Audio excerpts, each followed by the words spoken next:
What do you want to say to me? I'm here to listen to whatever you have to say. I was raped by a priest when I was 7 years old. This went on for 5 years. Every other day for 5 years. I bled a lot, as you can imagine. I bled a terrible amount.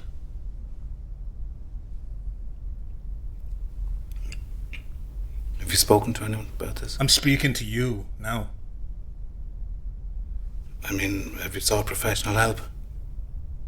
Why? So I could learn how to cope? So I could learn how to live with it? Maybe I don't want to cope. Maybe I don't want to learn how to live with it.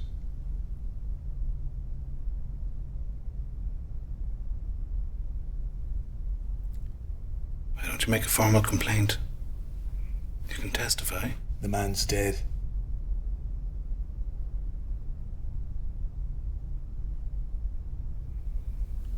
I don't know what to say to you. I have no answer for you, I'm sorry. What good would it do anyway if he were still alive? What'd be the point in killing the bastard? That'd be no news. There's no point in killing a bad priest, but killing a good one, that'd be a shock now. They wouldn't know what to make of that. I'm going to kill you, Father. I'm going to kill you because you've done nothing wrong. I'm going to kill you because you're innocent. Not right now, though. I give you enough time to put your house in order. Make your peace with God. Sunday week, let's say. I'll meet you down on the beach there, down by the water there.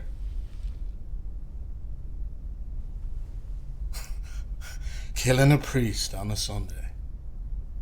That'll be a good one. Do you not have anything to say to me, Father? Not right now, no. But I'm sure I'll think of something by Sunday week.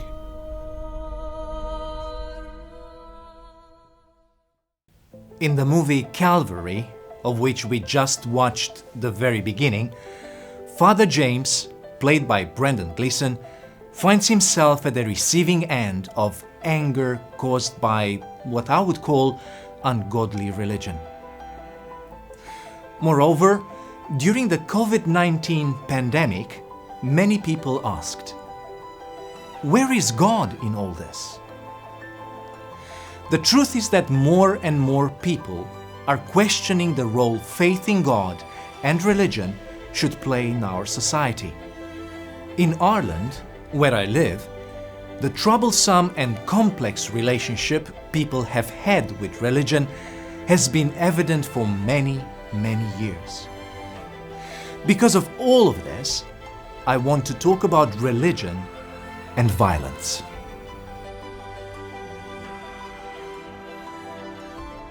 Christopher Hitchens wrote that religion poisons everything, that religion kills. Sam Harris, in The End of Faith, also argues that religion justifies and even rewards terrorism. Is it fair to speak of religion with such generalizations? Does all religion hurt? Would we be better off without religious faith and practice? Eric Silverman suggests that the straightforward assertion that religion causes harm is wrong-headed, as it relies upon an overgeneralization about religion which strangely categorizes pacifists alongside suicide bombers, for example. The question is violence innate to religion? And why, or rather when, does religion cause hurt? Before addressing the question of whether violence is inherent to religion, let us begin by focusing on religion's paradoxical nature. Steve Clark and Russell Powell tell us that religion has two facets. One that produces a sense of compassion brotherhood, and concern for others. And another darker facet that leads to intolerance, bigotry, and violence. This latter phase of religion seeks sides and embeds prejudice in the religious person's thinking and implicitly actions.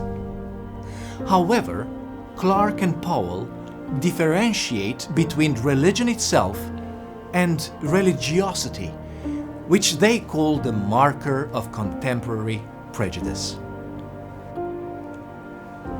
Religion is deeply steeped in culture, and the distinction between its two faces is often difficult to make.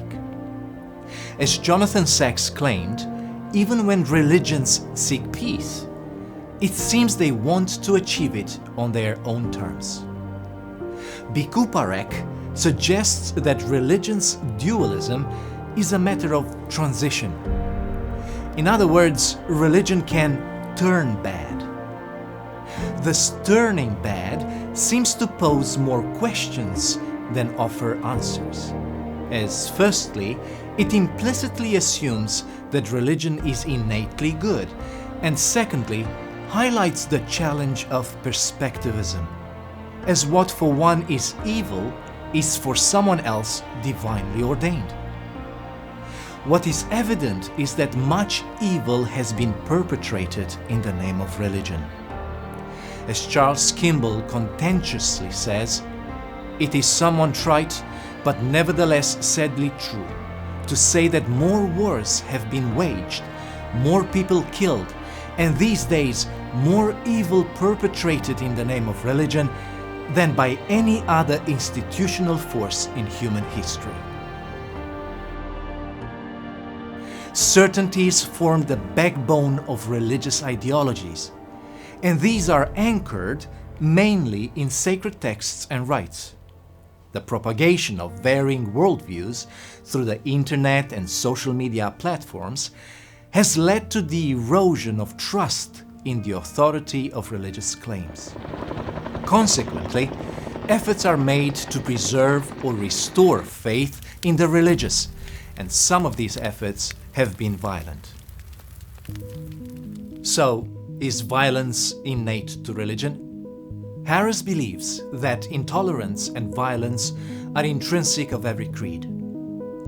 Mark Juergensmeyer and Margot Kitts seem to agree, stating that virtually every religious tradition has left a trail of blood. However, they both recognize the puzzling nature of this relationship, stating that most religions preach peace and that the idea of killing is abhorrent to all religious traditions. Nonetheless, many people today believe that religion does lead to violence.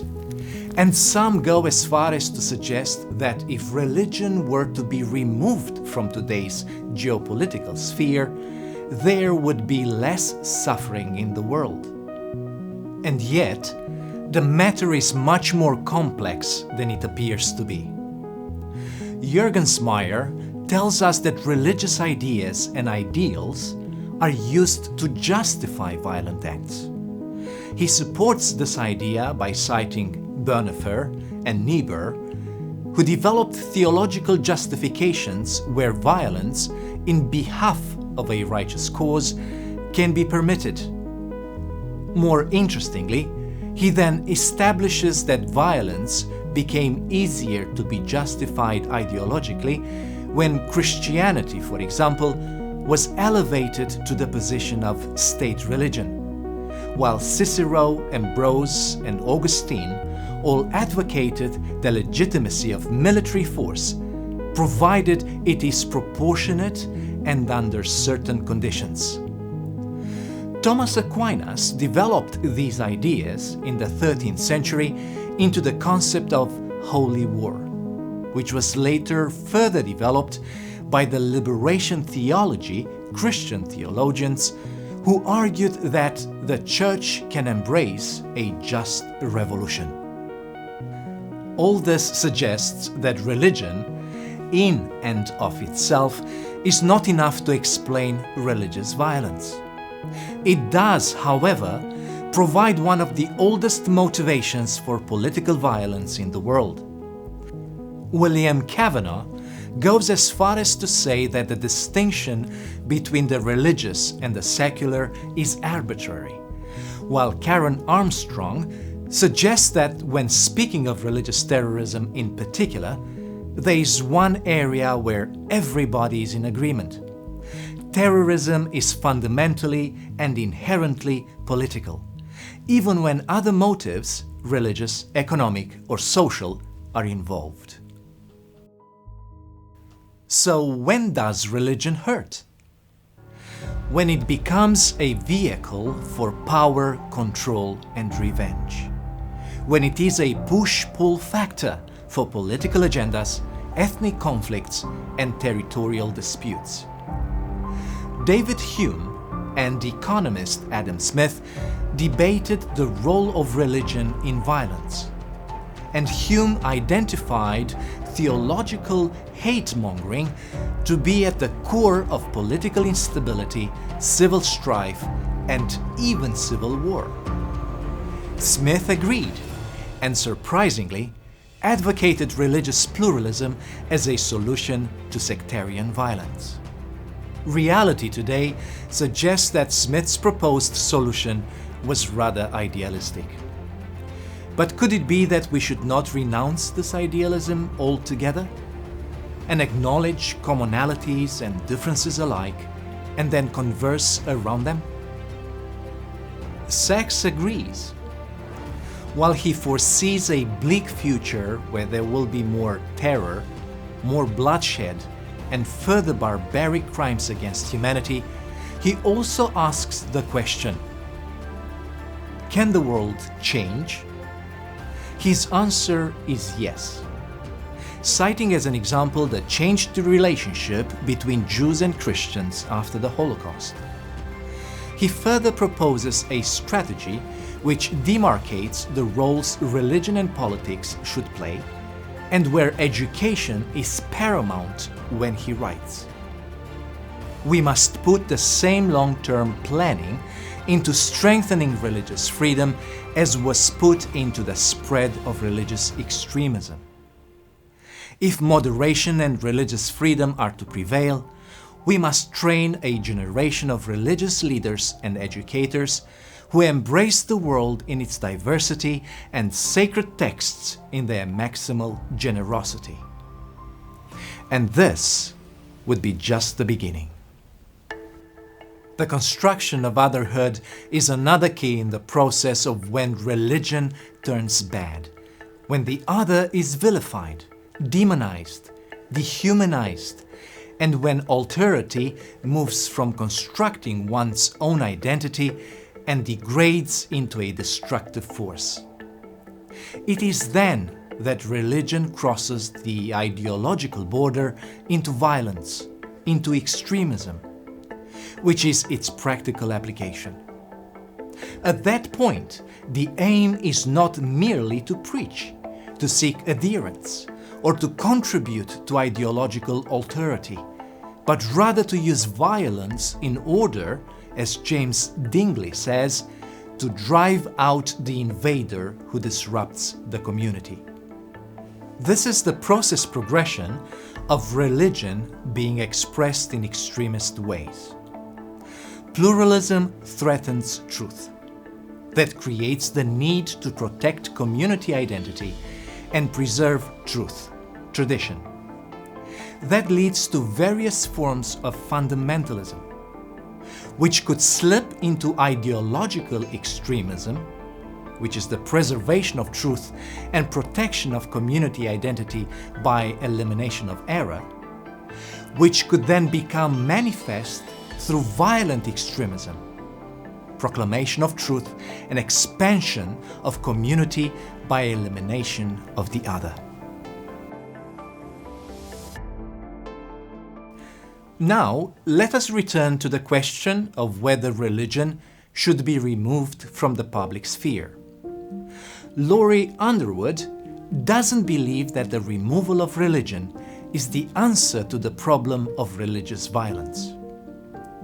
However, she does suggest that what needs to happen is for religious adherents to stop objectifying others for the sake of sanctifying one's own personal causes.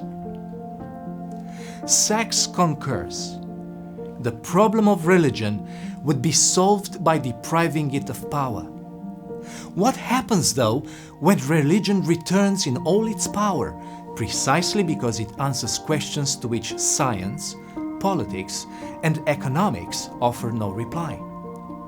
The great faiths provide meaning and purpose for their adherents. The question is, can they make space for those who are not its adherents, who sing a different song, hear a different music, tell a different story? In Dan Brown's Angels and Demons, Professor Robert Langdon speaks to a cardinal about the relationship between religion and science. Religion is flawed, but only because man is flawed, all men, including this one. This seems to be religion's conundrum. Religion can offer an answer to people's flawed state, while it can also be corrupted by humanity's flawed state. Richard English tells us that research suggests that there is nothing inherently psychologically damaged or psychopathological about those who practice terrorist violence. This leaves us with more questions. Are we innately aggressive? Can we help ourselves? Sigmund Freud and Konrad Lorenz shared a common belief that has become lodged in the popular consciousness, namely that we have within us, naturally and spontaneously, a reservoir of aggressive energy. In other words, as humans, we have the potential to be warlike or peaceful. As Alfie Kohn tells us, the evidence seems to indicate that violence and aggression are actually a choice. Stephen Freiberg writes as follows: "It seems clear, and it is hard to avoid this conclusion if we agree that there are innate tendencies towards violence, as cognitive scientists increasingly argue, that religion can express itself in individual and in social groupings in both good and bad ways. It is a bit like sexuality, another innate tendency. Sexuality can destroy people's lives and or lead to medical epidemics that can decimate whole societies. But it is also the very foundation of society and our future.